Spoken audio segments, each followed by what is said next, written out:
Aujourd'hui est un très grand jour, nous avons de la chance, car nous avons maintenant une loi pour nous battre avec les employeurs d'enfants. Tout employeur d'enfants de moins de 16 ans en travail domestique est passible de 25 à 30 000 dirhams d'amende et en cas de récidive au double, 50 à 60 000 dirhams d'amende.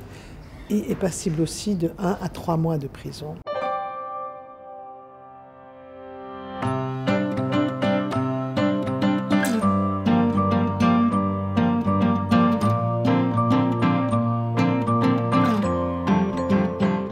الهدف من هذه الندوة صحفيين منظمة إنصاف اليوم تندرج في إطار يعني الخروج ديال القانون ديال 19 نشر حيز التنفيذ ابتداء من 2 أكتوبر 2018 وكان الهدف هو تسليط الضوء على المضامين ديال هذا القانون يعني بشراكه مع كثير ديال المتدخلين قطاعات حكوميه وايضا واحد المجموعه من الفاعلين اللي تيهتموا بالمجال ديال التشغيل ديال الطفل خادمه البيوت. اللقاء فرصه للحديث على الاستراتيجيه ديال العامه ديال الانصاف في الميدان اللي تقريبا هذه منذ 2007 والانصاف تشتغل في ثلاثه ديال الاقاليم اللي هما اقليم شيشاوه والقلعه والحوز.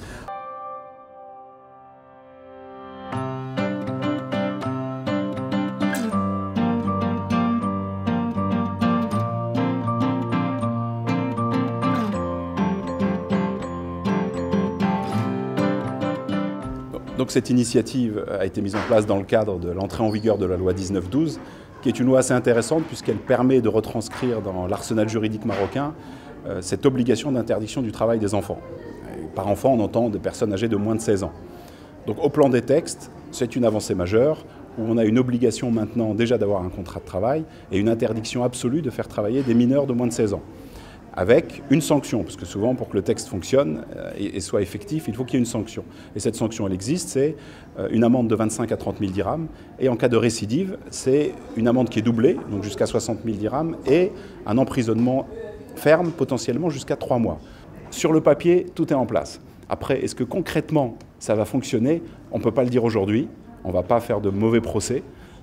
En tout cas, l'intention est là, et on saura très rapidement si réellement il y a une mise en œuvre effective ou pas. Et s'il n'y a pas de mise en œuvre effective, il faudra utiliser un certain nombre d'autres voies. Et INSAF est prête à cela, et en mesure d'agir et d'intervenir auprès des pouvoirs publics pour, au besoin, les pousser à faire respecter dans la vie quotidienne cette loi, si ce n'est pas le cas.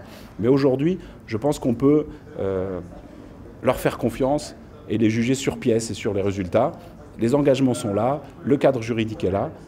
On verra dans la pratique, mais de toute façon, c'est un sujet de longue haleine. C'est une implication importante de l'association et des pouvoirs civils, et de la société civile, pardon, et des pouvoirs publics.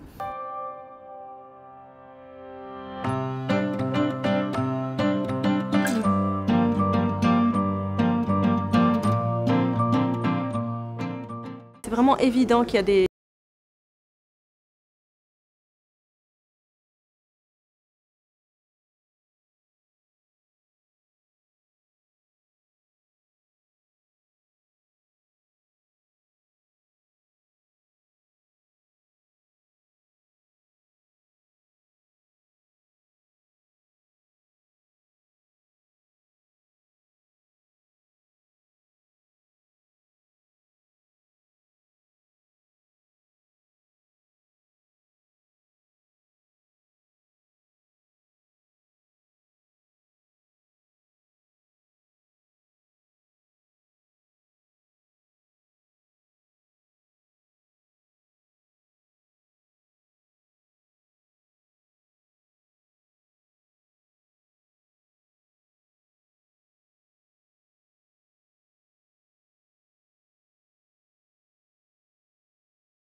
Ces petites esclaves qui sont martyrisées, qui souffrent. Libérez-les, sinon vous irez en prison.